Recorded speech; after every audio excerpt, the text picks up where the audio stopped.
हरे कृष्ण. पुढील प्रवचन परमपूज्य राधानाथ स्वामी महाराज यांनी दिनांक 7 सप्टेंबर 1989 साली मुंबई, भारतात दिलेले असून याचे शीर्षक आहे, भौतिक जगात आपण कधीही सुरक्षित नसतो.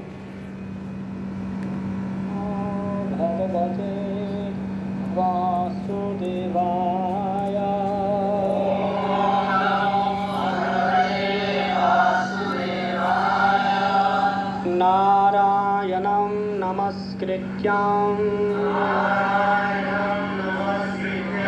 नरं चैव नरोत्तरं देवीं सरस्वतीं व्यासं ततो जयमुदीरयेत्. One is purified or unpurified. एखादी व्यक्ती पवित्र असो वा अपवित्र असो, वा जीवनाच्या सर्व परिस्थितींमधून गेलेली असो, जो कोणी कमलपुष्पाच्या पाकळ्यांप्रमाणे नेत्र असणाऱ्या सुंदर परमपुरुषोत्तम भगवंतांचे स्मरण करतो, तो आतून बाहेरून दोन्हीकडून संपूर्णतः शुद्ध होतो.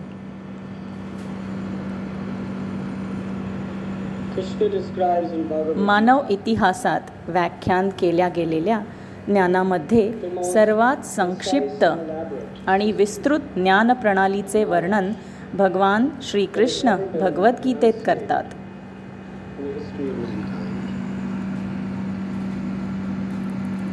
Krishna says in Gita, Jnanam teham vigyanam idam vakshami sheshata yajgyatva nehavyuno jnatavyam avishishati.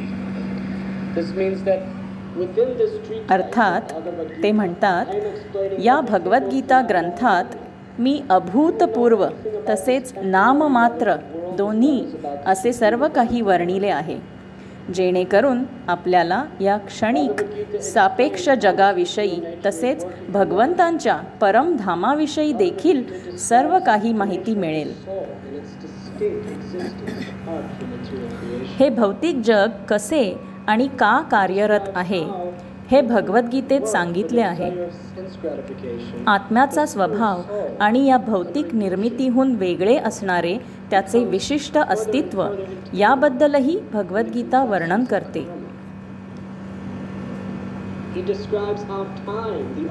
भगवंत याचे देखील वर्णन करतात की इंद्रिय तृप्तीच्या आकांक्षेने कार्यरत राहून शुद्ध आत्मा कसा भ्रमित अवस्थेत राहून पुढे कसा कर्माच्या जंजाळात अधिकाधिक जखडत जातो. ते वर्णन करतात की कसे सर्व संहार प्रकटीकरण करणाऱ्या काळाच्या रूपामध्ये भगवंत या सृष्टीमधील सर्व गोष्टींचा विनाश करीत आहेत. तसेच ते त्यांचा स्वतःचा व्यक्तिगत स्वभाव देखील वर्णन करतात. कसे निराकार ब्रह्मचा ते स्रोत असून त्याचा मूलभूत पाया आहेत आणि त्यांचे दिव्य व्यक्तिमत्व हाच पूर्ण सत्याचा परम साक्षात्कार आहे.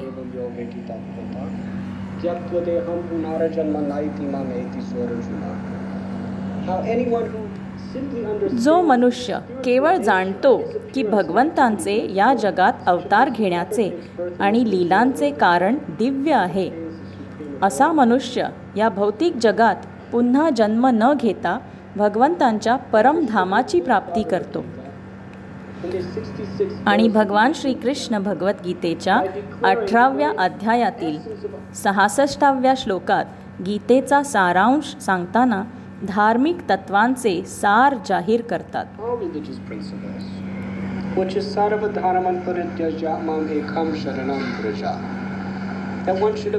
अर्थात मनुष्याने इतर सर्व तत्वज्ञानी व आध्यात्मिक संकल्पनांचा त्याग करून केवळ परम भगवंत श्रीकृष्णांना शरण जावे. आणि आपण परम भगवंतांना कसे शरण जाऊ शकतो त्याचे श्रीकृष्ण वर्णन करतात.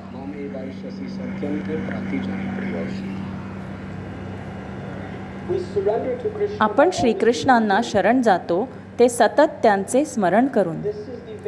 संपूर्ण विश्वभरातील सर्व धर्मांचे हे मूल तत्व आहे आणि ते म्हणजेच आपले प्राण असलेल्या परम भगवंतांचे सदैव स्मरण करणे आणि जीवनाच्या प्रत्येक टप्प्यावर त्यांच्या इच्छेचे पालन करणे होय. या श्रीमद भागवतामध्ये श्रील शुकदेव गोस्वामी परीक्षित महाराजांना त्याच आवश्यक संदेशाची पुनरावृत्ती करीत आहेत. शमीक ऋषी नावाच्या महान ब्राह्मणाच्या पुत्राने म्हणजेच शृंगीने महाराज परीक्षित यांना मृत्यू पावण्याचा शाप दिला होता. त्याने असा शाप दिला की 7 दिवसांनंतर तक्षक नावाचा एक शक्तिशाली गूढ सर्प पक्षी त्यांच्या पायावर दंश करील आणि त्यांच्या मृत्यूचे कारण बनेल. परीक्षित महाराज स्वभावतःच अतिशय सभ्य आणि सदाचारी व्यक्ती असल्याने सर्वात अटळ असणाऱ्या मृत्यूला टाळण्याचा प्रयत्न करण्याऐवजी त्यांनी या बातमीचे स्वागत करून आपण सर्व मृत्यू पावणारच आहोत हे स्वीकारले. समाज कित्येक योजनांद्वारे जन्म आणि मृत्यूमधील कालावधी लांबणीवर टाकण्याचा प्रयत्न करीत असतो, परंतु महान व्यक्ती स्वतःचे शुद्धीकरण करून त्यांच्याजवळ जो काही कालावधी आहे त्यामध्ये त्यांच्या चेतनेची परिपूर्णता करतात. शुकदेव गोस्वामींनी परीक्षित महाराजांना सांगितले, दीर्घकालीन जीवनाला आसक्त राहू नकोस. वृक्ष देखील हजारो वर्षे जगतात, परंतु त्यांच्या जीवनाचा गुण काय असतो तर ते केवळ अज्ञानामध्ये उभे असतात.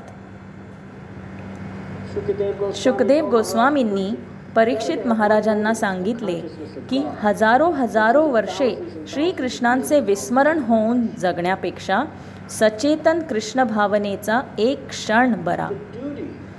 आणि प्रत्येक मनुष्य आज ना उद्या मरणार असल्याने प्रत्येक मनुष्याचे कर्तव्य आहे की आपला जीव की प्राण असलेल्या भगवान श्रीकृष्णांचे स्मरण निरंतर करणे.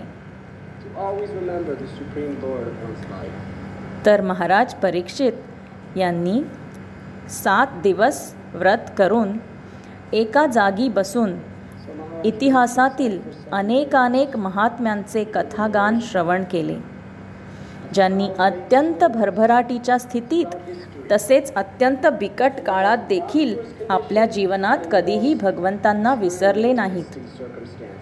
आणि मग त्यांनी दशम स्कंधामध्ये असलेल्या भगवान श्रीकृष्णांच्या वैयक्तिक गौरव लीला वर्णन केल्या, ज्या अत्यंत मनमोहक असून सर्व जीवात्म्यांच्या हृदयातील सर्व इच्छांची पूर्ती करण्यास परिपूर्ण आहेत.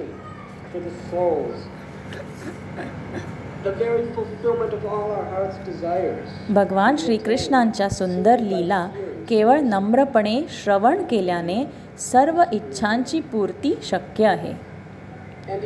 आणि या लीला ज्यावेळी शुकदेव गोस्वामींसारख्या आत्मसाक्षात्कारी व्यक्तींकडून किंवा त्यांच्या प्रतिनिधींकडून ज्यावेळी आपण श्रवण करतो ते सत्य तत्त्वज्ञानाने परिपूर्ण असून आपण आपल्या जीवनात लागू करू शकतो. तसेच भ्रमित न होता शुद्ध भक्ती मार्गापासून एक पाऊल देखील कधीही विपरीत टाकू शकणार नाही. आणि मग भागवतच्या 12व्या स्कंधामध्ये श्रील शुकदेव गोस्वामींनी जाणले की 7 दिवस निघून गेले होते. ज्या 7 दिवसापासून महाराज परीक्षित त्यांच्या चरण कमलांजवळ बसले होते ते पूर्ण झाले होते. आणि आता महाराज परीक्षित यांना जीवनाच्या अंतिम परीक्षेला म्हणजेच मृत्यूला तोंड द्यावयाचे होते.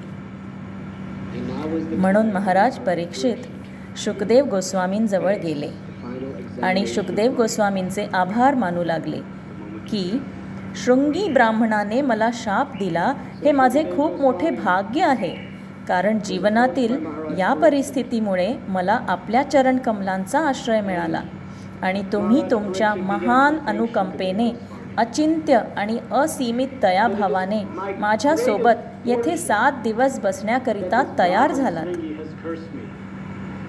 condition of life, I have found shelter at your lotus feet. केवळ मला जीवनाची परिपूर्णता शिकवण्यासाठी You're infinite, unlimited. महाराज परीक्षित कृतज्ञतेने आणि आभाराने गदगद झालेले असताना शुकदेव गोस्वामींनी अंतिम उपदेश दिले.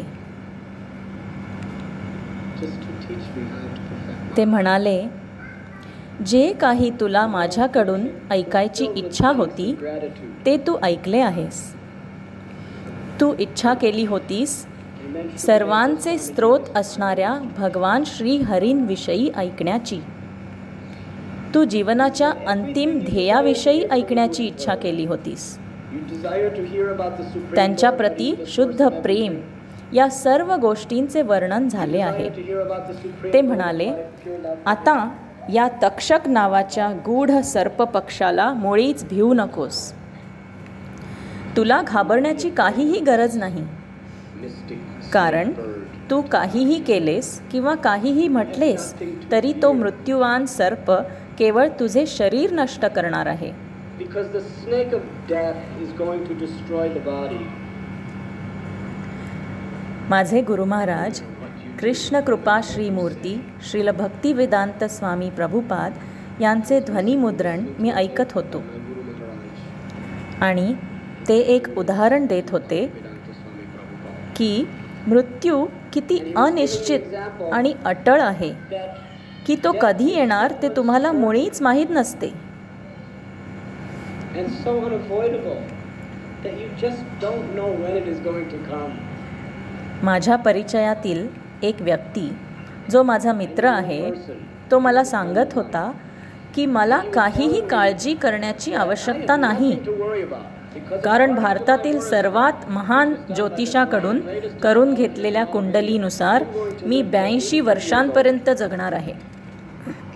so I can do it. त्यामुळे मला कशाचीच भीती नाही, मी काहीही करू शकतो. Astrology is a bona fide Vedic शेवटी science. ज्योतिषशास्त्र हे अधिकृत वैदिक शास्त्र आहे, त्यामुळे ते सत्य आहे. He told me this. परंतु त्याने मला हे सांगितल्यानंतर 1.5 वर्षाने त्याला मृत्यू आला. तर मृत्यू किती अनिश्चित आहे. Certain. श्रील प्रभुपाद हे प्रवचन मायापूरमध्ये देत होते. मायापूरमध्ये 4 मजली बिल्डिंग होती आणि श्रील प्रभुपाद म्हणाले की या सकाळी आज आम्ही या बिल्डिंगच्या छतावर एक विषारी साप पाहिला. मी विचार केला, ते कसे शक्य आहे, छतावर कसा काय साप येऊ शकतो. I said, how is that possible? Prabhupada म्हणाले, How in the world साप म्हणजे मृत्यू. that या जगात साप मृत्यूचे चिन्ह आहे, कारण ज्याप्रमाणे साप कोणत्याही क्षणी कुठूनही येऊन तुम्हाला दंश करू शकतो, त्याचप्रमाणे मृत्यूरूपी साप कोणत्याही क्षणी आपल्यावर आक्रमण करू शकतो. because at the least expected तुम्ही moment, छतावर झोपण्याची योजना केली तरीही तो तेथे देखील येऊ शकतो. in the same way, the serpent of death. तर प्रभुपाद म्हणाले, तो तेथे कसा आला ते कुणालाच माहीत नाही, परंतु तरी देखील तो तेथे आला. The serpent is there. तर अशा प्रकारे श्रील प्रभुपाद पुढे म्हणाले, So nobody knows. श्रीकृष्ण आपल्याला शिकवण देत आहेत So in की this way, तुम्ही Prabhupada said, कुणीही Krishna is असू trying देत, to teach us जीवनाच्या कोणत्याही परिस्थितीत असू देत, that wherever you तुम्ही are, कधीही whatever सुरक्षित condition of life नसता. you're in, you are never जेव्हा तुम्ही श्रीकृष्णांचे स्मरण करत असता त्यावेळीच तुम्ही सुरक्षित असता, कारण तेव्हा तुम्ही जन्ममृत्यूच्या पलीकडे जाता. Shukadev Goswami said, Shukdev Goswami म्हणाले, हा सर्प पक्षी तक्षक नक्की येईल, परंतु तो केवळ भौतिक पंचमहाभूतांनी बनलेल्या तुझ्या या शरीरालाच नष्ट करू शकेल, but he cannot परंतु तो तुझा म्हणजेच आत्म्याला स्पर्श करू शकणार नाही. You are the हे जाणून घ्यायचा प्रयत्न कर की तू म्हणजे चेतना आहेस, तू शुद्ध आध्यात्मिक जीव आहेस, ज्यामुळे तुझ्या या शरीराला प्राण मिळत आहे. आणि मग त्यांनी शरीर आणि आत्म्यामधील फरक सांगण्यासाठी अनेक उदाहरणे दिली आणि आत्मा कसा जीवनाच्या कोणत्याही स्थितीमध्ये भिन्न राहतो ते सांगितले. So the final instruction जर तो is श्रीकृष्णांचे स्मरण करत असेल तर your consciousness on तर शुकदेव गोस्वामींनी अंतिम उपदेश दिला की केवळ श्रीकृष्णांवर तुमची चेतना केंद्रित करा आणि तुला घाबरण्याची काहीही आवश्यकता नाही. तुला कशापासूनही इजा होणार नाही. आणि मग परीक्षित महाराजांनी ते शब्द ऐकल्यावर धैर्याने व आध्यात्मिक बळाने हात जोडून शुकदेव गोस्वामींजवळ जाऊन म्हटले, माझे प्रिय गुरु महाराज, तुमच्या कृपेकरिता तुमचे पुन्हा पुन्हा धन्यवाद. आता तुमच्या अनुमतीने आणि आशीर्वादाने मी या तक्षक नावाच्या सर्प पक्षाला सामोरे जाईन आणि तुमच्याकडून श्रवण केल्यानुसार मी माझे मन श्रीकृष्णांच्या सुंदर लीलांमध्ये एकाग्र करीन आणि मग हे जग सोडून जाईन. तेव्हा शुकदेव गोस्वामींनी त्यांचे पूर्ण आशीर्वाद दिले आणि तेथून निघून गेले. ते निघून गेल्यानंतर तिथे जमलेले सर्व महान साधू आणि स्वर्गातून पाहणारे देवी देवता गंगा तटावरील त्या पुण्यभूमीवर शुकदेव गोस्वामींचे आगमन आणि प्रस्थान पाहण्यास आपण किती भाग्यवान आहोत हे जाणून धन्य झाले. शुकदेव गोस्वामी जंगलात अदृश्य झाले आणि गंगा मातेच्या पवित्र तटावर आश्रित होऊन कुशगवताच्या पवित्र आसनावर स्थानस्थ झाले. माझ्या मते ते दर्भ गवत होते, ज्याचे प्रत्येक पाते पूर्वेकडे तोंड करून होते.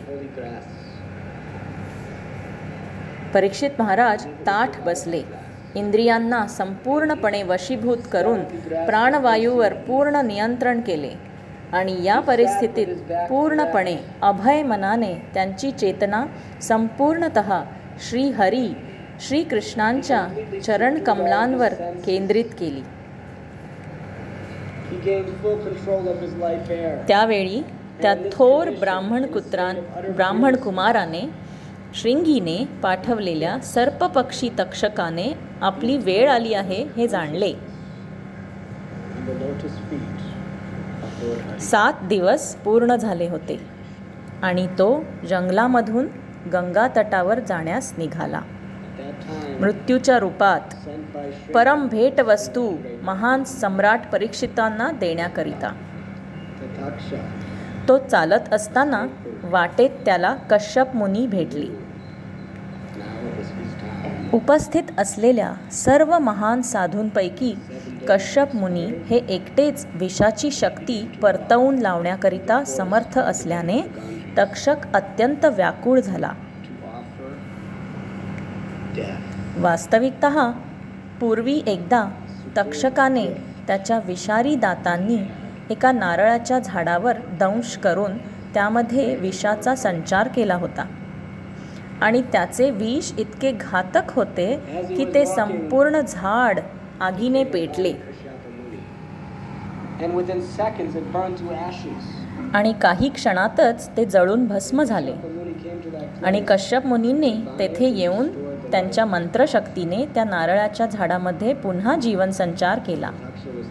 तर तक्षक विचार करीत होता की कश्यप मुनी एका दिशेला जात आहेत तर मी दुसऱ्या दिशेला, आणि म्हणूनच त्यांना संतुष्ट करून आपले कार्य बाधित न होऊ देण्याकरिता तक्षक कश्यप मुनींना अनेक उपहार देऊ लागला. तर कश्यप मुनींनी त्या भेटी स्वीकारल्या आणि आपल्या मार्गाने निघून गेले. आणि मग तक्षक सर्पपक्षाने त्याच्या योगसिद्धीने एका अत्यंत सभ्य आणि प्रेमळ ब्राह्मणाचे रूप धारण केले. हे आपण जाणण्याचा प्रयत्न केला पाहिजे की या जगात फसवणूक करणारे अनेकानेक घटक असतात. वास्तविकतः ही संपूर्ण प्रकृती तुम्हाला फसविण्याकरिता केलेली मायेची मोठी योजनाच असते. ज्या गोष्टी अत्यंत छान विसाव्याचे स्थान भासतात, जेथून आपण आश्रय आणि सुख प्राप्त करू शकू, त्याच नेहमी मृत्यूरूपी काळाचे रूप धारण करतात. इंद्रिय भोग वस्तूंना आसक्ती म्हणजे मृत्यूच होय. जेव्हा तुम्ही कशालाही आसक्त नसता तेव्हा तुम्ही मृत्यूच्या पलीकडे जाता. ज्यावेळी तुम्ही इंद्रिय वस्तूंना आसक्त होता त्यावेळी इंद्रियांचे आगार असलेल्या या भौतिक शरीराला तुम्ही आसक्त होता. आणि जितक्या प्रमाणात तुम्ही इंद्रिय वस्तूंना तसेच या शरीराला आसक्त असता तितक्या प्रमाणात तुम्हाला मृत्यू स्वीकारावा लागतो. परंतु जर तुम्ही पूर्णतः विरक्त असाल तर तुम्ही या शरीरापासूनही विरक्त असाल आणि मग तुम्ही मृत्यूवर विजय प्राप्त केला आहे. कारण आत्म्याकरिता मृत्यू नसतो, मृत्यू केवळ शरीराकरिता असतो. तर हे जाणण्याचा प्रयत्न करा की या जगात इंद्रिय भोगाच्या सर्व वस्तू ज्या इतक्या सुखदायी, विलक्षण आणि विश्वसनीय वाटतात त्या सर्व सर्पाच्या वेशात येणाऱ्या मृत्यूप्रमाणे असतात. हां, तुम्हाला समजले का?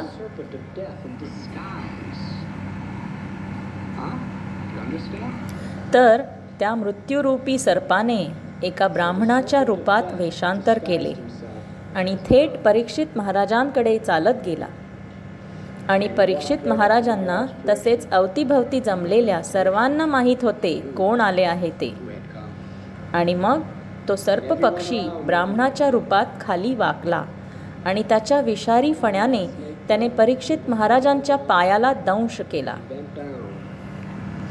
त्याच क्षणी ताबडतोब अग्निज्वाळा पेटल्या आणि काही सेकंदातच त्या भयंकर सर्पाच्या विषाच्या अग्निज्वाळांनी परीक्षित महाराजांचे भक्षण केले. आणि त्यांचे अशा प्रकारे भक्षण होत असताना ते सभ्यपणे परिपूर्ण अवस्थेमध्ये दिव्य चेतनामय स्थितीत केवळ श्रीकृष्णांच्या सुंदर नाम आणि गुणलीलांच्या स्मरणात मग्न होते. आणि काही क्षणातच ते जीवनाच्या परमोच्च गतीला म्हणजेच श्रीकृष्णांच्या शाश्वत धामात प्रविष्ट झाले. आणि त्यावेळी हे सर्व वास्तविकतः कसे घडले याचा धक्का बसून सर्वजण आश्चर्यचकित झाले.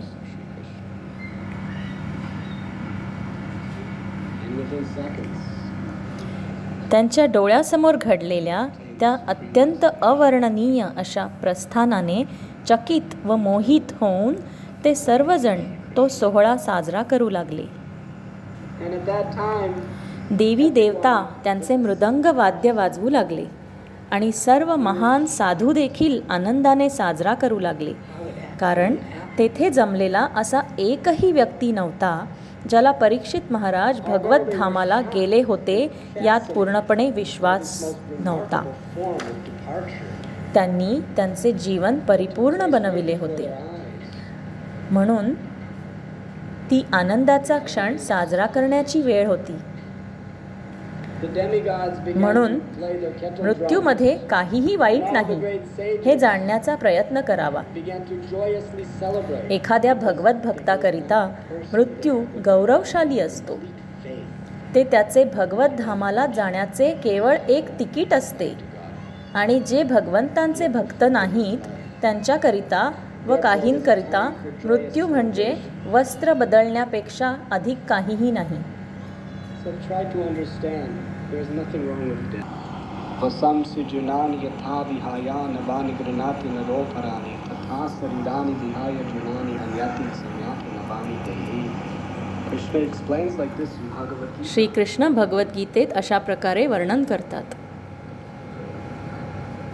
At that time, त्याच वेळी the great son of Maharaj, परीक्षित महाराजांचा महान पुत्र राजा जनमेजय आपल्या पित्याला मारणाऱ्या या सर्पपक्षी तक्षकावर अत्यंत क्रोधित होऊन त्याचा बदला घेण्यास सुसज्ज झाला. आणि त्याने अनेकानेक महान विद्वान ब्राह्मणांना एकत्रित केले आणि त्यांना सांगितले, मला एक महान यज्ञ करायचा आहे आणि या यज्ञाच्या अग्नीमध्ये संपूर्ण ब्रह्मांडातील सर्व सर्पांची आहुती दिली जावी अशी माझी इच्छा आहे. तर त्यांनी यज्ञ आरंभ केला. अग्नी प्रज्वलित करून योग्य मंत्रोच्चारणास सुरुवात केली आणि त्यावेळी जगातील सर्वात शक्तिमान ते अत्यंत क्षुल्लक असणारे सर्व पक्ष सर्प खगोल वायुलहरींनी त्या अग्निकुंडाकडे खेचले जाऊ लागले आणि ते सर्व त्या आगीत येऊन पडायला लागले आणि अक्षरशः भस्म होऊ लागले. त्यावेळी तक्षक अतिशय निराश तसेच भयभीत झाला. इतरांना मृत्यू देण्यात जरी तो कुशल असला तरीही मृत्यू स्वीकारण्यात तो अत्यंत कुशल नव्हता. तर म्हणून तो इंद्रलोकमध्ये गेला आणि त्याने इंद्रदेवाला प्रार्थना केली, कृपया माझे रक्षण करा, मी केवळ आपली आणि आपलीच शरण घेत आहे. तर इंद्रदेव म्हणाले, होय, तू मला शरण आला आहेस तर मी तुला शरण देईन. या दरम्यान कित्येक सर्पांची त्या अग्नीमध्ये आहुती होत होती. त्यावेळी परीक्षित महाराजांचे पुत्र ब्राह्मणांना म्हणाले, मी पाहतो आहे की अनेक शक्तिशाली सर्प येऊन या आगीमध्ये मृत्यू पावत आहेत, परंतु अद्याप मी त्या तक्षकाला पाहिलेले नाही. सर्वप्रथम तोच यावा अशी माझी इच्छा आहे. कुठे आहे तो? ब्राह्मणांनी सांगितले की दुर्दैवाने त्याने इंद्रदेवांची शरण घेतली आहे. मग त्याला शरण देण्या इतके इंद्रदेव जर गर्विष्ठ झाले असतील तर मग असा मंत्र उच्चारण करूयात जेणेकरून इंद्र तसेच तक्षक दोघेही अग्नीमध्ये प्रविष्ट होऊन आहुती बनतील. तर ते ब्राह्मण म्हणाले, तथास्तु. त्यांनी मंत्र उच्चारण केले जेणेकरून इंद्र आणि तक्षक दोघेही अग्नीमध्ये प्रविष्ट होऊन मरण पावतील. त्याच वेळी आपल्या वाहनावर विराजमान असलेले इंद्रदेव आपला तोल गमावून तक्षक तसेच इंद्रदेव दोघेही असहायपणे उडून अग्नीकडे यायला लागले. त्यावेळी देवतांचे गुरु बृहस्पती जनमेजय राजाकडे आले आणि म्हणाले, हे राजा, ऐक, तक्षकाला मारण्याकरिता तू इतका आसक्त होऊ नकोस. काही झाले तरी अखेरीस त्याने देवतांचे अमृताचे पान केलेले असल्या कारणाने त्याला मारणे इतके सोपे नव्हे आणि इंद्रदेवाची पदवी अत्यंत जबाबदारीची आहे. तू त्यांच्यावर इतका क्रोधित का होत आहेस? तू हे जाणायला हवे की आपल्या जीवनात ज्या काही समस्या येतात त्याकरिता दुसऱ्या कोणालाही आपण दोष देऊ शकत नाही, तर ते सर्व आपल्या पूर्वजन्माचे कर्मफळ असून या जगात कोणाविरुद्धही आपण बदल्याची भावना बाळगू नये. सर्व अडथळे, सर्व गैरसोयी या आपण आपल्या पूर्वी केलेल्या कर्मांचाच निकाल म्हणून पाहायला हव्यात आणि त्या ठायी आपण इतर कोणत्याही जीवाचा मत्सर करू नये. तर ते ऐकून परीक्षित महाराजांच्या महान पुत्राने तो यज्ञ थांबविला आणि महान आध्यात्मिक गुरु बृहस्पतींप्रती आपला आदर आणि प्रेम व्यक्त केले. अशा रीतीने महान परीक्षित महाराजांनी हे जग कसे सोडले याचे वर्णन श्रीमद भागवत करते. परंतु श्रील जीव गोस्वामी आणि श्रील विश्वनाथ चक्रवर्ती ठाकूर हे महान आचार्य वर्णन करतात की सर्पपक्षी तक्षकाने परीक्षित महाराजांना त्यांच्या पूर्वकालीन पापमय कर्मामुळे दंश केला नव्हता. एक भगवत भक्त कधीही साधारण प्राकृतिक कर्माच्या अधीन नसतो. जो कोणी भगवंतांची शरण घेतो आणि सदैव भगवंतांचे स्मरण करतो तो नेहमी भगवान श्रीकृष्णांच्या दिव्य संरक्षणाखाली असतो. कृष्ण भगवद्गीतेच्या 7व्या अध्यायात सांगतात,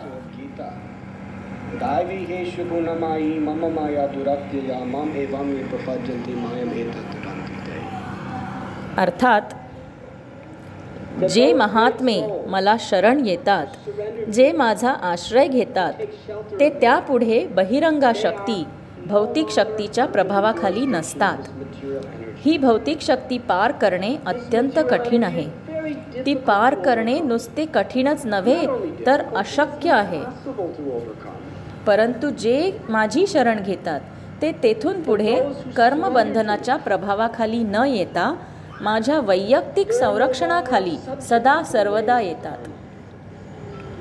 जो माझे सतत स्मरण करतो त्याचे मी देखील सतत स्मरण करतो. ज्याला माझ्याविना इतर काहीही माहीत नाही त्याच्या विना मलाही इतर कुणीही माहीत नाही. जो माझ्या हरिनामाच्या माध्यमाने सतत माझे स्मरण करून माझी शरण घेतो, तो व्यक्ती सतत माझ्या चरण कमलांजवळ असतो. To that person, he is always at my lotus feet. Tatra tishtami narada yatra gayanti mad bhakta. Krishna says, wherever my devotees are chanting my holy names, Shri Krishna म्हणतात, जेथे माझे भक्त माझे पवित्र नाम घेतात, तेथे मी त्यांचा प्राण म्हणून, त्यांचा परम संरक्षक म्हणून उपस्थित असतो. So Maharaj correction. तर भगवान श्रीकृष्णांच्या योजनेनुसार परीक्षित महाराज अशा परिस्थितीत ठेवले गेले होते, जेणेकरून त्यांच्या शुद्ध प्रेमाचे उदाहरण येत्या सर्व काळापर्यंत सर्व स्त्री तसेच पुरुषांना अनुसरण करण्यास मिळावे.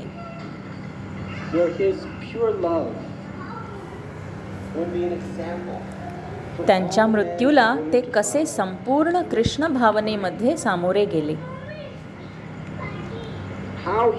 त्यांनी त्यांचे जीवन कसे कृष्णमय रीतीने जगले तसेच संपवले. सदैव भक्तांना साधूंना भक्तिमय सेवेने नम्रपणे समर्पित राहिले आणि सदैव भगवान हरींचे दिव्य स्मरण कसे करीत होते. तर त्यांच्या उदाहरणातून शिकूया. आपल्या जीवनात प्राप्त करण्यासाठी असा कृष्ण भावनेपेक्षा अधिक मौल्यवान खजिना इतर कोणताही नाही. ज्या इतर गोष्टी आपण मिळवण्याचा प्रयत्न करतो किंवा ज्या इतर गोष्टी आपण बाळगतो, ते इतर काहीही नसून केवळ भ्रम असतो. ते आज आहे तर उद्या ते निघून जाईल. आपल्या जीवनात कायमची मालमत्ता केवळ एकच आहे आणि ती म्हणजे भगवान हरींचे स्मरण आणि त्या स्मरणात त्यांना अर्पण केलेली सेवा. जीवनाच्या अंतिम 7 दिवसांमध्ये इतर काहीही करू शकले असते महाराज परीक्षित, परंतु त्यांनी भगवान श्रीकृष्णांचे स्मरण, त्यांच्या हरिनामाचे कीर्तन व त्यांचे कथागान श्रवण निवडले. तर आपण आपले जीवन सुंदर, अद्भुत तसेच अर्थपूर्ण बनवूया. असे जीवन जे इथून पुढे भयपूर्ण आणि चिंताग्रस्त नसेल. असे जीवन जे परम सुंदर आणि सर्वात कृपाळू अशा परमपुरुषोत्तम भगवान श्रीकृष्णांचे सतत स्मरण करण्याकरिता अर्पण केलेले असेल. श्रीकृष्णांचे स्मरण केल्याने आपण आतून व बाहेरून शुद्ध होतो. एका शुद्ध आत्म्याकरिता जीवनाच्या प्रत्येक टप्प्यावर त्याला केवळ भगवंतांची कृपाच दिसते, जेणेकरून तो सदैव संतुष्ट राहतो. तो सदैव प्रेममय स्थितीत राहतो, करुणामय स्थितीत राहतो. तो नेहमी जीवनाच्या सर्वोच्च सौंदर्याचे पान करतो आणि तीच भेट आज तुमच्याकरिता देखील उपलब्ध आहे, जर तुम्ही तिचा स्वीकार केलात तर. आणि तिचा स्वीकार आपण कसा करू शकतो? ते अतिशय सोपे आहे. केवळ श्रीकृष्णांना शरण जाऊन, त्यांच्या पवित्र नामाचा जप करून, महान आचार्यांच्या उपदेशांचे पालन करून. परीक्षित महाराजांनी देखील हेच केले. त्यांनी केवळ शुकदेव गोस्वामींकडून श्रवण केले, त्यांच्या उपदेशांचे पालन केले आणि भगवन नामाचा जप केला. तोच आशीर्वाद तुम्हास प्राप्त आहे.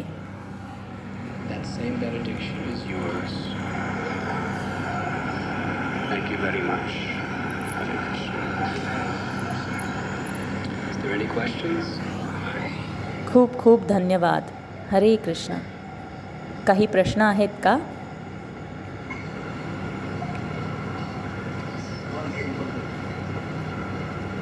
प्रश्न: कश्यप मुनी केवळ भेट स्वीकारून का बरे निघून गेले?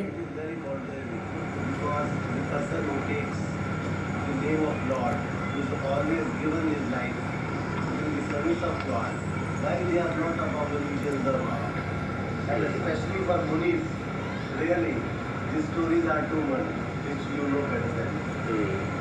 ते मुनी असून पण तेथून का निघून गेले? उत्तर,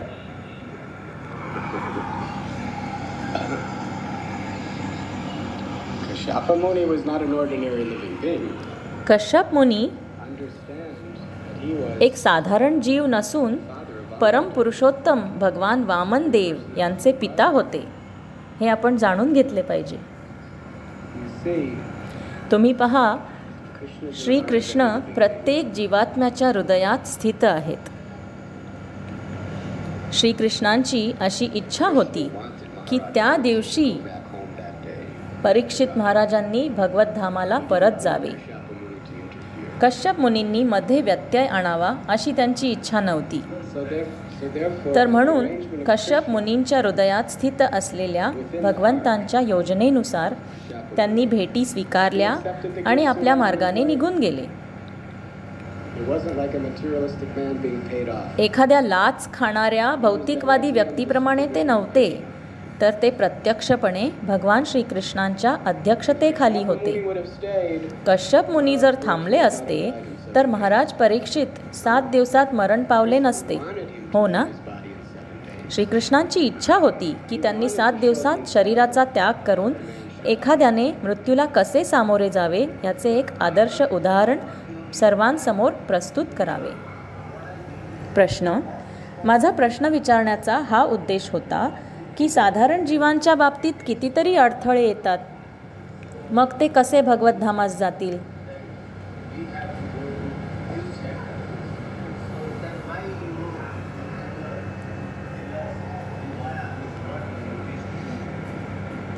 उत्तर,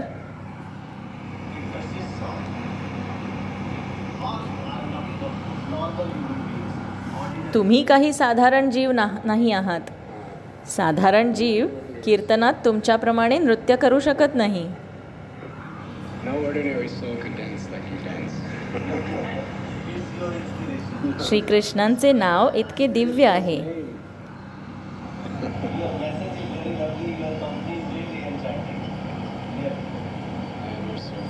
मी तुमचा दास आहे. आपण दोघेही एकत्र श्रीकृष्णांचे दास आहोत. तर ज्यावेळी आपण PhD करतो Why is it? त्यावेळी केवळ पैसे भरल्याने ते आपल्याला डिप्लोमा का बरे देत नाहीत? Just pay your tuition money and they don't give you your diploma. इतके कष्ट का बरे घ्यावे लागतात? To go through so much work. कारण एखादी गुणवत्ता मिळविण्याकरिता तुम्हाला प्रशिक्षण घ्यावे लागते, Because you need to be educated. महाविद्यालयात जावे लागते, पैसे भरावे लागतात. After all, ते असेच तुम्हाला डिग्री प्रदान करीत नाहीत. degree, why do you have to go? My God, about बापरे, कधीकधी 12 वर्षे तुम्हाला शाळेत महाविद्यालयात जावे लागते, परीक्षा द्याव्या लागतात. किती परिश्रम! तुम्हाला आवडणाऱ्या कितीतरी गोष्टींचा त्याग करावा लागतो, हो ना? before you get that diploma. कारण तो डिप्लोमा मिळवण्याकरिता तुम्हाला स्वतःला योग्य बनवावे लागते And at any time, आणि त्यासाठी त्याग करावा लागतो. आणि तुम्ही कोणत्याही क्षणी सोडून देऊ शकता, बरोबर? जर विद्या अर्जन करण्याकरिता इतके त्रास आणि इतक्या समस्या झेलाव्या लागतात, त्याचप्रमाणे जेव्हा आपण भक्त बनतो तेव्हा लगेचच शुद्ध भक्त बनून का बरे भगवद्धामास परत जात नाही? Krishna wants to see तर त्याच कारणासाठी की श्रीकृष्ण आपल्या प्रेमाचे गुण पाहू इच्छितात. and love is आपण आपल्या शुद्ध प्रेमाचा विकास करावा असे ते इच्छितात आणि त्या त्यागाच्या मार्गाने ते प्रेम वृद्धिंगत होते. जर आपण अनेकानेक परीक्षांना सामोरे नाही गेलो तर काम, क्रोध, लोभ, मद, मोह, मत्सर यासारख्या भयंकर गोष्टी ज्या आपण अनेक जन्मजन्मांतरापासून आपल्या हृदयामध्ये निर्माण केल्या आहेत, चेतनेमध्ये स्थित केल्या आहेत, त्या तशाच राहतील. and with faith. परंतु या जीवनात भगवान श्रीकृष्ण आपल्याला या सर्व कसोटीच्या तत्वांना आपण सामोरे जावे असे इच्छितात. Faith in his word. अगदी श्रद्धेने, विश्वासाने तसेच निश्चयाने गुरु, साधू आणि शास्त्र यांच्यावरील निष्ठेने व मार्गदर्शनाने, And when he sees that quality, जेणेकरून आपण आपले कार्य त्यांच्याकरिता अनुकूल असे बनवू, सर्व त्यागांना सहन करून. आणि जेव्हा श्रीकृष्ण ते गुण आपल्यात पाहतात तेव्हा त्यांच्या कृपेने अत्यंत दयाभावाने ते आपल्याला ते कृष्णप्रेम प्रदान करतात. तुम्ही पहा, कृष्णप्रेम हे काही प्राप्त करणारी गोष्ट नव्हे, ते अगोदरच तुमच्या हृदयात आहे, परंतु तुम्हाला स्वतःला ते कधीही शोधता येणार नाही. ज्यावेळी श्रीकृष्ण स्वतः त्यांच्या मधुर स्वेच्छेने तुमच्यासमोर प्रकट करतात त्यावेळीच ते काय आहे हे तुम्ही जाणू शकता. आणि ते कृष्णप्रेम भगवंत तेव्हाच प्रकट करतात जेव्हा ते पाहतात की जीवनाच्या सर्व परीक्षांमधून भक्ती आणि त्यागाच्या प्रामाणिक भावनेने जाऊन तुम्ही स्वतःला योग्य बनविले आहे. मग तुम्ही त्यांच्याप्रती असलेले आपले प्रेम दाखविलेले असेल. श्रील सनातन गोस्वामींनी लिहिलेल्या बृहद भागवत या ग्रंथामध्ये एका जीवात्म्याची कथा आहे, जो भौतिक जगामध्ये काही काळ राहिल्यानंतर गोलोक वृंदावनला परत येतो आणि श्रीकृष्ण पाहतात की हा जीवात्मा येऊन आपल्या मूळच्या आध्यात्मिक गोपकुमाराच्या रूपात पुन्हा स्थित झाला आहे.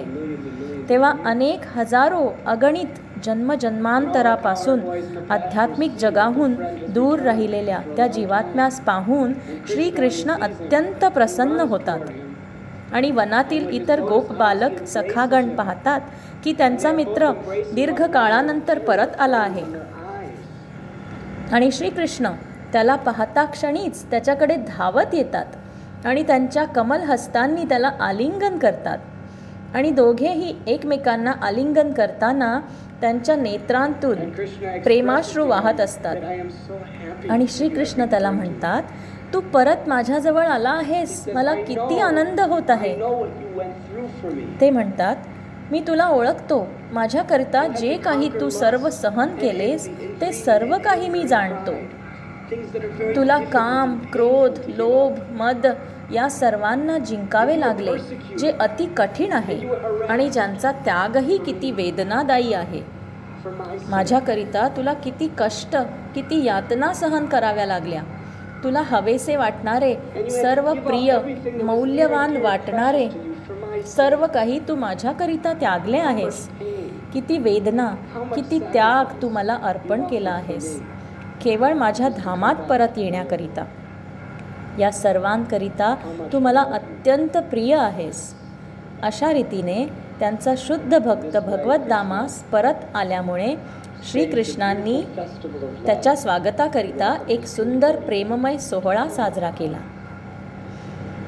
ज्यावेळी आपण भगवद्धामात परत जातो त्यावेळी आपले प्रत्येकाचे श्रीकृष्णांसोबत एक वैयक्तिक नाते असते. तिथे परत जाण्याकरिता आपल्याला ज्या परिस्थितींमधून जावे लागते हे श्रीकृष्णांना माहीत नाही असे समजू नका. ते सर्व काही जाणतात आणि त्यामुळे तुमचा त्यांच्या कृपेबद्दलचा गौरव किती वाढतो बरे. आणि तुमच्या प्रेममय त्यागांच्या हावभावांचे ते कसे आदानप्रदान करतात, जेणेकरून तुमचे गोलोक वृंदावनात परतणे अर्थपूर्ण आणि सुरेख बनते. हां, दुसरा काही प्रश्न आहे का?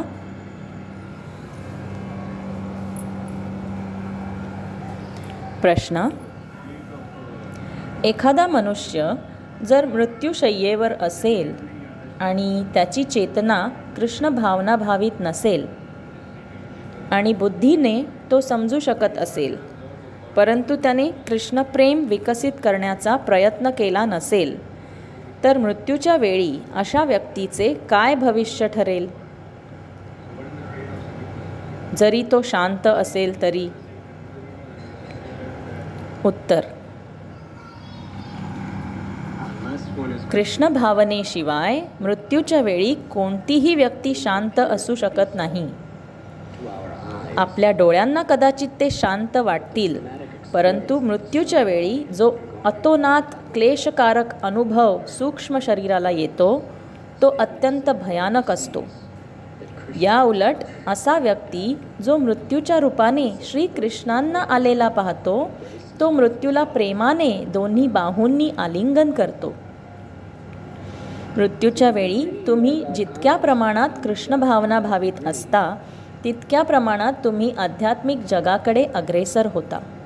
You advance अशी व्यक्ती नक्कीच दुसरा जन्म एखाद्या धार्मिक कुळात घेईल, another birth. जर तो धार्मिक असेल तर. Obviously, if he's a religious आणि जोपर्यंत तो पूर्णपणे भगवंतांना शरण जात नाही तोपर्यंत त्याला धर्माच्या सत्याच्या मार्गावर जाण्यास संधी प्राप्त होईल. ज्यावेळी तो श्रीकृष्णांना शरण जाईल त्यावेळी तो जन्म आणि मृत्यूच्या पलीकडे जाईल. हां, he's beyond birth and death. खूप खूप धन्यवाद. हरे कृष्ण.